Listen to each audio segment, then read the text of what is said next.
Dictation शुरू होगा 5 second बाद। स्टार्ट। प्रधानमंत्री ने कोलकाता के श्यामा प्रसाद मुखर्जी बंदरगाह पर जिन 3 नौसैनिक जहाज़ों आईएनएस दूनागिरी, आईएनएस संशोधक और आईएनएस अग्रय का शुभारंभ किया, उनकी विशेषता यह है कि वे स्वदेशी रूप से डिजाइन और निर्मित हैं। निसंदेह यह एक उपलब्धि है और इस बात को रेखांकित करती है कि भारत को रक्षा क्षेत्र में अब केवल खरीदार बनकर नहीं रहना चाहिए, बल्कि उसे अपनी आवश्यकता की अधिकाधिक रक्षा सामग्री का उत्पादन देश में ही करना होगा।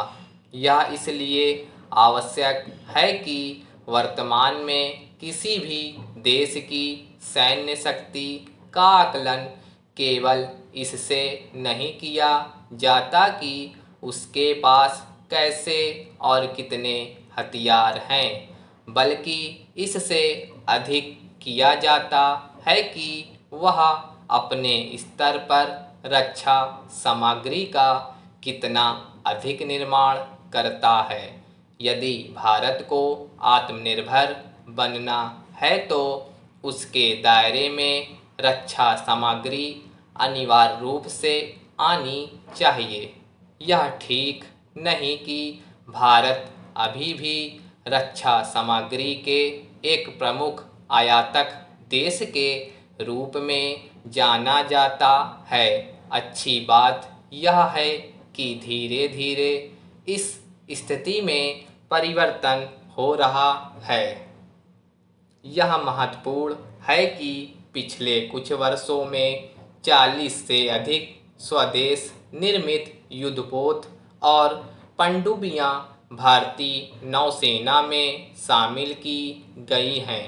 एक समय ऐसा था जब भारत अपनी हर छोटी बड़ी रक्षा सामग्री का आयात करता था। इससे रणनीतिक और सुरक्षा संबंधी चुनौतियां उत्पन्न होती थी।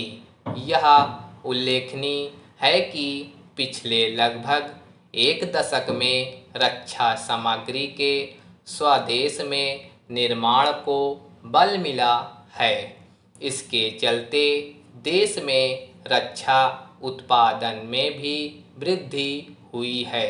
जहां 2014 में भारत का कुल रक्षा उत्पादन 40,000 करोड़ रुपए था, वहीं अब यह बढ़कर 1.8 लाख करोड़ रुपए हो गया है।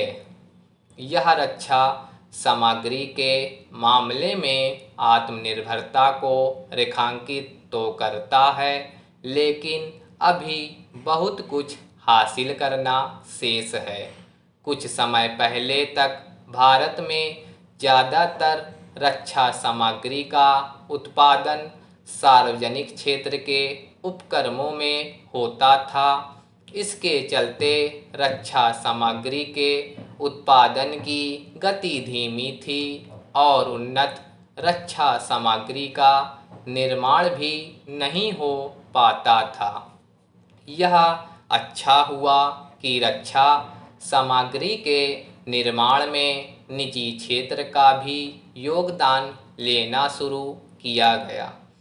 इसका परिणाम यह है कि पिछले कुछ वर्षों में भारत का रक्षा निर्यात भी बढ़ा है और वर्तमान में यह 38,000 करोड़ तक पहुंच गया है। अब भारतीय रक्षा उत्पाद विश्व के करीब 80 देशों में निर्यात किए जाते हैं।